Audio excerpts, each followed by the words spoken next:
ಮೋದಿ ಕಾರ್ಯಕ್ರಮಗಳು ಅಂತ ಅಂದ್ರೆ ಅಲ್ಲಿ ಪ್ರತಿ ಮಾತಿಗೂ ಚಪ್ಪಾಳೆ ಇರುತ್ತೆ.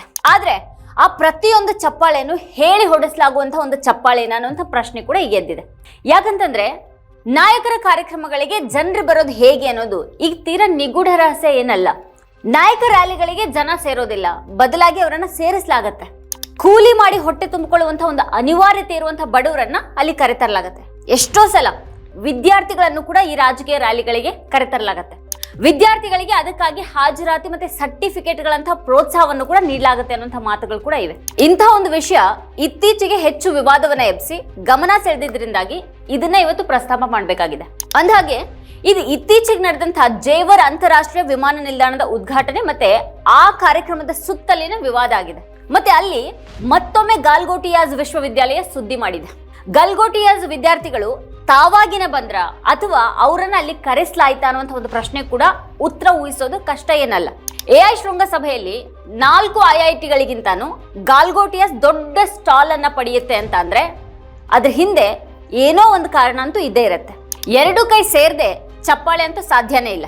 ಹಾಗಾಗಿ ಗಾಲ್ಗೋಟಿಯಾಸ್ ವಿವಿ ಮತ್ತೆ ಸರ್ಕಾರದ ನಡುವೆ ಏನೋ ಒಂದು ವ್ಯಾವಹಾರಿಕ ಸಂಬಂಧ ಇದ್ದೇ ಇದೆ ಅಂತ ಅನುಮಾನಿಸಲಾಗ್ತಾ ಇದೆ. ಈಗ ಸರ್ಕಾರದಲ್ಲಿರುವಂತಹ ಜನರೊಂದಿಗೆ ಗಾಲ್ಗೋಟಿಯಾಸ್ ವಿವಿ ಜನರು ಏನೋ ಸಂಬಂಧವನ್ನ ಹೊಂದಿರಲೇಬೇಕು ಅಂತ ಹೇಳಲಾಗ್ತಾ ಇದೆ. ಉತ್ತರ ಪ್ರದೇಶದ ಗೌತಮ ಬುದ್ಧ ನಗರ ಜಿಲ್ಲೆಯಲ್ಲಿ ಜೇವರ್ ವಿಮಾನ ನಿಲ್ದಾಣವನ್ನ ಮಾರ್ಚ್ 28ರಂದು ಪ್ರಧಾನಿ ಮೋದಿ ಅವರು ಉದ್ಘಾಟಿಸಿದ್ರು. ಸಾವಿರಾರು ಕೋಟಿ ವೆಚ್ಚದಲ್ಲಿ ನಿರ್ಮಿಸಲಾಗ್ತಾ ಇರುವಂತಹ ಜೇವರ್ ವಿಮಾನ ನಿಲ್ದಾಣದ 4 ಹಂತಗಳಲ್ಲಿ ಮೊದಲನೇ ಹಂತದ ಉದ್ಘಾಟನೆ ಅದಾಗಿತ್ತು. ಅದ್ದೂರಿಯಾಗಿ ಉದ್ಘಾಟಿಸೋದಕ್ಕೆ ಮೋದಿ ಅವರ ರ್ಯಾಲಿಯನ್ನ ಆಯೋಜಿಸಲಾಗಿತ್ತು. ಹಾಗೆ ಚುನಾವಣೆ ಬಂದಾಗೆಲ್ಲ ಸರ್ಕಾರಿ ಕಾರ್ಯಕ್ರಮಗಳ ಹೆಸರಿನಲ್ಲಿ ಮೋದಿ ಅವರ ರ್ಯಾಲಿಗಳನ್ನ ಆಯೋಜಿಸೋದು ಹೊಸ ವಿಚಾರ ಏನಲ್ಲ. ಸರ್ಕಾರಿ ಹಣ, ಜನರ ತೆರಿಗೆ ಹಣದಿಂದ ಚುನಾವಣಾ ರ್ಯಾಲಿಗಳನ್ನ ಹೇಗೆ ಆಯೋಜಿಸಬಹುದು ಅಂತ ಪ್ರಶ್ನೆ ಮಾಡೋರಂತೂ ಯಾರೂ ಇಲ್ಲ. ಆದ್ರೆ ಅದನ್ನ ಮಾಡ್ಲಾಗ್ತಾ ಇದೆ. ಅಂಥವು ನಿರಂತರವಾಗಿ ನಡೀತಾನೆ ಇರ್ತವೆ. ಮೋದಿ ಅವರ ರ್ಯಾಲಿಗಳಂದ್ರಂತೂ ಕೇಳಬೇಕಾಗಿನೇ ಇಲ್ಲ. ಅವು ಭವ್ಯವಾಗಿರಲೇಬೇಕು, ಅದ್ಧೂರಿಯಾಗಿರಲೇಬೇಕು. ಮತ್ತೆ ಆ ರೀತಿ ರ್ಯಾಲಿ ಮಾಡುವಾಗ ಜನರನ್ನ ಅದಕ್ಕೆ ಕರೆತರೋದು ಕೂಡ ಒಂದು ಭಾಗ. ಎಲ್ಲಿವರೆಗೆ ಬಂದಿದೆ ಅಂತ ಅಂದ್ರೆ ಇದೀಗ ವಿದ್ಯಾರ್ಥಿಗಳನ್ನು ಕೂಡ ಕಾರ್ಯಕ್ರಮಕ್ಕೆ ಕರ್ಕೊಂಡು ಬಂದು ಭಾರೀ ಜನ ಸೇರಿದ್ದಾರೆ ಅಂತ ಬಿಂಬಿಸೋದು ನಡೀತಾ ಇದೆ. ಅದಕ್ಕಾಗಿ ವಿದ್ಯಾರ್ಥಿಗಳನ್ನ ಒತ್ತಾಯ ಮಾಡೋದು ಅಥವಾ ಬೆದರಿಸೋದು ಏನಾದರೂ ನಡೀತಾ ಇದೆಯಾ ಅನ್ನುವಂಥ ಒಂದು ಪ್ರಶ್ನೆ ಕೂಡ ಎದ್ದಿದೆ. ಈ ಕಾರ್ಯಕ್ರಮಕ್ಕೆ ಜನರನ್ನ ಕರೆತರೋದಕ್ಕಾಗಿ ಅವತ್ತು ಗಾಜಿಯಾಬಾದ್ ಜಿಲ್ಲಾಧಿಕಾರಿ ಆದೇಶದೊಂದಿಗೆ ಶಾಲಾ ಬಸ್ಗಳನ್ನೇ ಅತ್ತ ತಿರುಗಿಸಲಾಗಿದೆ.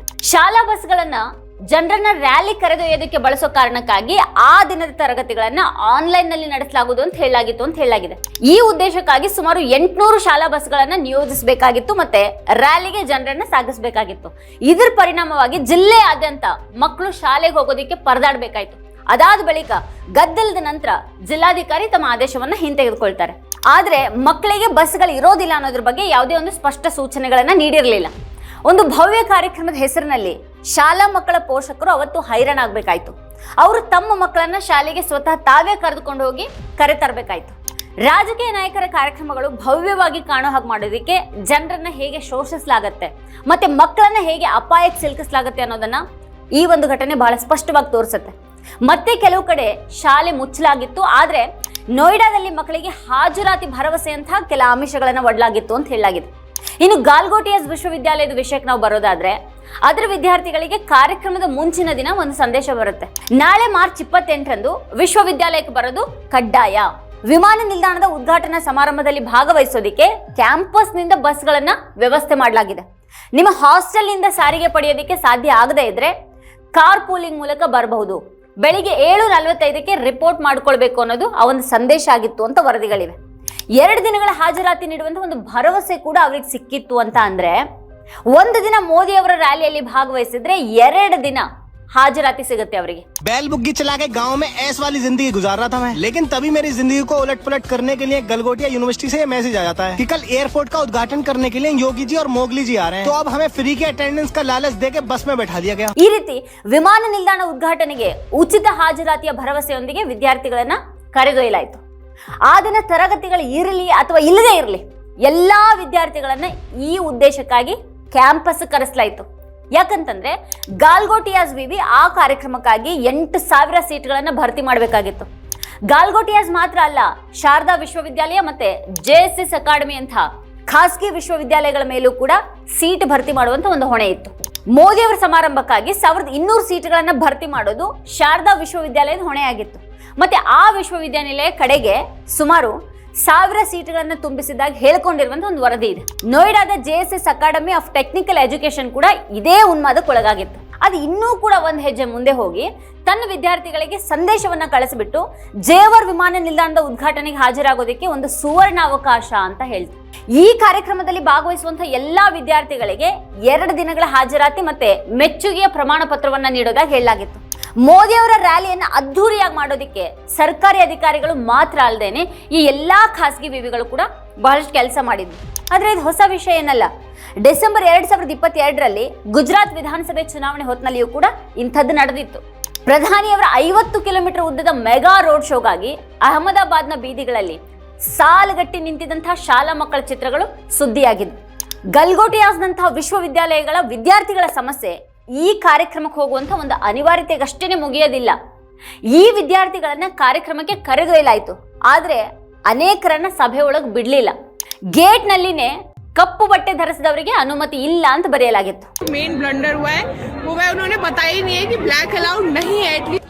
हाँ अंदर जाएंगे सब कुछ देखेंगे मौज करेंगे, पर यहाँ जैसे ही आए गेट पे बोलता है ब्लैक शर्ट नॉट अलाउड, तो मेरे वजह से सारे बच्चे अंदर नहीं गए, हम लोग यहीं पे बैठे। ಹೇಗಿದೆ ನೋಡಿ, ಅಬ್ಬರದ ಮಾತನಾಡುವಂತ ನಾಯಕರಿಗೆ ಎಂತ ಭಯ ಇದೆ ಅನ್ನೋದನ್ನ ಊಹೆ ಮಾಡಬಹುದು. ಯಾರಾದ್ರೂ ಪ್ರತಿಭಟನೆ ಮಾಡ್ಬಿಟ್ರೆ ಅನ್ನುವಂತ ಒಂದು ಭಯ. ಇಲ್ಲಿ ಮತ್ತೊಂದು ಪ್ರಸಂಗದ ಬಗ್ಗೆ ಹೇಳಲಾಗ್ತಾ ಇದೆ. ಒಬ್ಬ ವಿದ್ಯಾರ್ಥಿ ಗಾಲ್ಗೋಟಿಯಾಸ್ ವಿದ್ಯಾರ್ಥಿಗಳನ್ನ ಅಲ್ಲಿಗೆ ಕರೆತರಲಾಗಿರೋದ್ರ ಬಗ್ಗೆ ವಿಡಿಯೋ ಮಾಡಿ ಹೇಳಿದಾಗ ಸರ್ಕಾರ ಆ ಒಂದು ವಿಡಿಯೋನ ತೆಗೆದು ಹಾಕೋದಕ್ಕೆ ಆದೇಶ ಕೊಡ್ತು. ಇದು ಇತ್ತೀಚಿನ ದಿನಗಳಲ್ಲಿ ಸರ್ಕಾರ ಎಲ್ಲರ ಬಾಯನ್ನ ಮುಚ್ಚಿಸೋದಕ್ಕೆ ಏನ್ ಮಾಡ್ತಾ ಇದೆಯೋ ಅದೇ ರೀತಿಯದ್ದಾಗಿದೆ. ಯಾರಾದ್ರೂ ಹೇಳಿದ್ದು ಅವ್ರಿಗೆ ಇಷ್ಟ ಆಗ್ಲಿಲ್ಲ ಅಂತ ಅಂದ್ರೆ ವಿಡಿಯೋವನ್ನ ತೆಗೆದು ಹಾಕೋದು, ಅವ್ರ ಚಾನಲ್ ಅನ್ನೇ ಸ್ಥಗಿತಗೊಳಿಸೋದು, ಆ ಮೂಲಕ ಬಾಯ್ ಮುಚ್ಚೋದು ನಡೆಯುತ್ತೆ. ಈ ವಿದ್ಯಾರ್ಥಿಗಳ ವಿಷಯದಲ್ಲೂ ಕೂಡ ಅದೇ ರೀತಿ ಮಾಡ್ಲಾಗ್ತಾ ಇದೆ. ಈಗ ಇಂಥದೇ ಭಯದಿಂದಾಗಿ ಈ ಕಾರ್ಯಕ್ರಮದಲ್ಲಿ ಅವ್ರ ಗೌರವಕ್ಕೆ ಯಾವುದೇ ಧಕ್ಕೆ ಆಗೋದನ್ನ ತಡೆಯೋದಿಕ್ಕೆ ಅನೇಕರನ್ನ ಗೃಹ ಬಂಧನದಲ್ಲಿ ಇರಿಸಲಾಯಿತು. ಈ ಕಾರ್ಯಕ್ರಮ ಮಾತ್ರ ಅಲ್ಲ, ಮೋದಿ ಅವರ ಹೆಚ್ಚಿನ ಕಾರ್ಯಕ್ರಮಗಳನ್ನ ರಾಜಕೀಯ ರ್ಯಾಲಿಗಳಂತೆ ಸರ್ಕಾರಿ ನಿಧಿಯನ್ನ ಬಳಸಿಕೊಂಡು ಆಯೋಜಿಸಲಾಗುತ್ತೆ ಅನ್ನುವಂಥ ಒಂದು ಟೀಕೆಗಳು ಕೇಳಿ ಬರ್ತಾನೆ ಇವೆ. 2023ರಲ್ಲಿ ಕರ್ನಾಟಕದಲ್ಲಿ ಶಿವಮೊಗ್ಗ ವಿಮಾನ ನಿಲ್ದಾಣದ ಉದ್ಘಾಟನೆ ಕಾರ್ಯಕ್ರಮಕ್ಕಾಗಿ 4 ಕೋಟಿಗೂ ಹೆಚ್ಚು ಖರ್ಚು ಮಾಡಲಾಯಿತು. ಅಲ್ಲದೆ ಮೋದಿಗಾಗಿ ಜನರನ್ನ ಸೇರಿಸೋದಕ್ಕೆ ಸುಮಾರು 1800 ರಾಜ್ಯ ಸರ್ಕಾರಿ ಬಸ್ಗಳನ್ನ ನಿಯೋಜಿಸಲಾಗಿತ್ತು. ಇದಲ್ಲದೇನೆ ಬುಡಕಟ್ಟು ಹೆಮ್ಮೆಯ ದಿನದ ರ್ಯಾಲಿಗೆ ಜನರನ್ನ ಸೇರಿಸೋದಕ್ಕೆ ಸಮೋಸಗಳಿಗಾಗಿ ಮಾತ್ರ 2 ಕೋಟಿ ರೂಪಾಯಿ ಖರ್ಚು ಮಾಡಿದ್ರ RTI ಅನ್ನ ಉಲ್ಲೇಖಿಸಿ ಅರವಿಂದ್ ಕೇಜ್ರಿವಾಲ್ ಅವರು ಆರೋಪ ಮಾಡಿದ್ರು. ಕುರ್ಕುರೆ ಮತ್ತೆ ಬಿಸ್ಕೆಟ್ಗಳನ್ನ ಕೊಡ್ತೀವಿ ಅಂತ ಆಸೆ ಹುಟ್ಟಿಸಿಯೂ ಕೂಡ ಬಡ ಜನರನ್ನ, ಮಹಿಳೆಯರನ್ನ ಮೋದಿ ಅವರ ರ್ಯಾಲಿಗೆ ಕರೆಸಲಾಗುತ್ತೆ ಅನ್ನುವಂಥ ಮಾತುಗಳಿವೆ. ಜನರನ್ನ ಸೆಳೆಯೋದಿಕ್ಕೆ ಮೋದಿಯ ಜನರು ಎಲ್ಲಾ ರೀತಿಯ ತಂತ್ರಗಳನ್ನ ಬಳಸ್ತಾರೆ. ಇಲ್ಲಿ ಮೋದಿ ಅವರ ಯೋಜನೆಗಳಿಂದ ಜನರು ಪ್ರಯೋಜನವನ್ನ ಪಡಿತಾ ಇದ್ದಾರೆ ಅಂತ ಪ್ರಚಾರವನ್ನ ಮಾಡಲಾಗತ್ತೆ. ಅವರ ರ್ಯಾಲಿಗಳಿಗೆ ಇಷ್ಟು ದೊಡ್ಡ ಜನಸಮೂಹ ಬರೋದ್ರ ಹಿಂದೆ ಇಂಥ ಏನೇನೋ ಚಮತ್ಕಾರಗಳಿವೆ. ಬೆಂಗಳೂರಿನಲ್ಲಿ ದೇವನಹಳ್ಳಿ ಬಳಿ ನಡೆದಂತ ಒಂದು ರ್ಯಾಲಿಯಲ್ಲಿ ಮಹಿಳೆಯರಿಗೆ 500 ರೂಪಾಯಿ ನೀಡುವಂತ ಒಂದು ಆಮಿಷವೊಡ್ಡಿ ಅವರನ್ನು ಕರೆಸಲಾಗಿತ್ತು. ಆದ್ರೆ ರ್ಯಾಲಿಯ ನಂತರ 500 ರೂಪಾಯಿ ಬದಲಿಗೆ ಆ ಮಹಿಳೆಯರಿಗೆ 200 ರೂಪಾಯಿ ಮಾತ್ರನೇ ನೀಡಲಾಯಿತು ಅಂತ ಹೇಳಲಾಗಿದೆ. ಇದು ನಾಚಿಕೆಗೇಡಿನ ಸಂಗತಿ. ಹಾಗಾದ್ರೆ ಮೋದಿ ಅವರ ಕಾರ್ಯಕ್ರಮದ ವೈಭವದ ಹಿಂದೆ ಇಂಥ ಏನೇನೆಲ್ಲ ತಂತ್ರಗಾರಿಕೆ ನಡೆಯುತ್ತೆ, ಹೇಗೆಲ್ಲ ಜನಸಾಮಾನ್ಯರನ್ನ, ಅಮಾಯಕ ಮಹಿಳೆಯರನ್ನ, ಅಸಹಾಯಕ ವಿದ್ಯಾರ್ಥಿಗಳನ್ನ ಗೋಳು ಹೊಯ್ದುಕೊಳ್ಳಲಾಗುತ್ತೆ. ಅಲ್ಲದೆ ಮೋದಿ ಅವರ ಕಾರ್ಯಕ್ರಮ ಅದ್ದೂರಿಯಾಗಿರುವಂತೆ ನೋಡ್ಕೊಳ್ಳುವಂತಹ ಬೃಹತ್ ನೆಟ್ವರ್ಕ್ ಇದೆ ಅನ್ನೋದನ್ನ ಕೂಡ ಇದು ಸೂಚಿಸುತ್ತೆ. ಆದ್ರೆ ಈಗ ಈ ಎಲ್ಲಾ ವಿಷಯಗಳು ನಿಧಾನವಾಗಿ ಬೆಳಕಿಗೆ ಬರ್ತಾ ಇವೆ. ಜನರನ್ನ ಸೆಳೆಯೋದಿಕ್ಕೆ ಹಣ ಸಾಕಾಗದೇ ಇದ್ದಾಗ ಕಾಲೇಜುಗಳು ಮತ್ತೆ ವಿಶ್ವವಿದ್ಯಾಲಯಗಳನ್ನ ಬಳಸ್ಕೊಳ್ಳಲಾಗ್ತಾ ಇದೆ. ಇದಲ್ಲದೆ ಜನರನ್ನ ಸೇರಿಸೋದಿಕ್ಕೆ ಸರ್ಕಾರಿ ನೌಕರರನ್ನು ಕೂಡ ಬಳಸ್ಕೊಳ್ಳಲಾಗ್ತಾ ಇದೆ ಅಂತ ವಿರೋಧ ಪಕ್ಷಗಳು ಆರೋಪ ಮಾಡ್ತವೆ. ಮೋದಿ ಅವರ ಇಂಥ ಅದ್ದೂರಿ ಕಾರ್ಯಕ್ರಮಗಳ ದೊಡ್ಡ ವ್ಯಂಗ್ಯ ಎಂಥದ್ದು ಅನ್ನೋದಕ್ಕೆ ಒಂದು ವಿಷಯವನ್ನು ನಾವಿಲ್ಲಿ ನೋಡಲೇಬೇಕು. 2024 ಮಾರ್ಚ್ 10ರಂದು 2024 ಲೋಕಸಭೆ ಚುನಾವಣೆಯ ಸಂದರ್ಭದಲ್ಲಿ 5 ವಿಮಾನ ನಿಲ್ದಾಣಗಳು ಉದ್ಘಾಟನೆಗೊಂಡವು. ಅಲಿಗಢ್, ಅಜಂಗಢ್, ಚಿತ್ರಕೂಟ, ಮೊರಾದಾಬಾದ್ ಮತ್ತೆ ಶ್ರಾವಸ್ತಿಯಲ್ಲಿ ಭವ್ಯ ಸಮಾರಂಭಗಳ ಮೂಲಕ ಉದ್ಘಾಟನೆಗೊಂಡಿದ್ದಂತಹ ಆ ವಿಮಾನ ನಿಲ್ದಾಣಗಳು ಈಗ ಬಂದ್ ಆಗಿವೆ. ರನ್ವೇ ಮತ್ತೆ ಕಟ್ಟಡ ಮಾತ್ರನೇ ಉಳಿದಿವೆ. ಅಲ್ಲಿ ಸಂಪೂರ್ಣವಾಗಿ ನಿರ್ಮಿಸಲಾದಂತಹ ಆ ವಿಮಾನ ನಿಲ್ದಾಣಗಳು ಕೆಲಸನೇ ಮಾಡ್ತಾ ಇಲ್ಲ. ಈಗ ಜೇವರ್ ವಿಮಾನ ನಿಲ್ದಾಣದ ಮೊದಲ ಹಂತದ ಕೆಲಸ ಮಾತ್ರನೇ ಪೂರ್ಣಗೊಂಡಿದೆ. ಮೊದಲ ಹಂತದ ಕೆಲಸ ಮಾತ್ರನೇ ಪೂರ್ಣಗೊಂಡ ನಂತರ ಭವ್ಯವಾಗಿ ಉದ್ಘಾಟನೆ ಮಾಡಲಾಗಿದೆ. ಈಗ ಈ ಭವ್ಯತೆಗಾಗಿ ಮಕ್ಕಳ ಶಾಲಾ ವಾಹನ, ವಿವಿಗಳ ವ್ಯವಸ್ಥೆ, ಸರ್ಕಾರಿ ಹಣ ಮತ್ತೆ ನೌಕರರು ಎಲ್ಲವನ್ನು ಕೂಡ ದುರ್ಬಳಕೆ ಮಾಡಿಕೊಳ್ಳಲಾಗಿದೆ. ತಮ್ಮನ್ನ ತಾವು ಫಕೀರ ಅಂತ ಹೇಳ್ಕೊಳ್ಳುವಂಥ ನಾಯಕನ ಬಡತನ ಪ್ರದರ್ಶನಕ್ಕಾಗಿ ಈ ದೇಶದ ಬಡವರು ಮತ್ತೆ ಅಸಹಾಯಕರು ಬಹಳ ದೊಡ್ಡ ಬೆಲೆಯನ್ನು ತೆರಬೇಕಾಗಿದೆ. ವೀಕ್ಷಕರ ಕುರಿತು ನಿಮ್ಗೆ ಏನ್ ಅನ್ಸುತ್ತೆ, ಏನ್ ಅಭಿಪ್ರಾಯ ಇದೆ ಅದನ್ನ ವಿಡಿಯೋ ಕೆಳಗಡೆ ಕಮೆಂಟ್ ಮಾಡಿ ನಮಗೆ ತಿಳಿಸಿ. ಇದೇ ಹೊತ್ತಿನ ಸ್ಪೆಷಲ್ ನೋಡ್ತಾ ಇರಿ ವಾರ್ತಾ ಭಾರತಿ.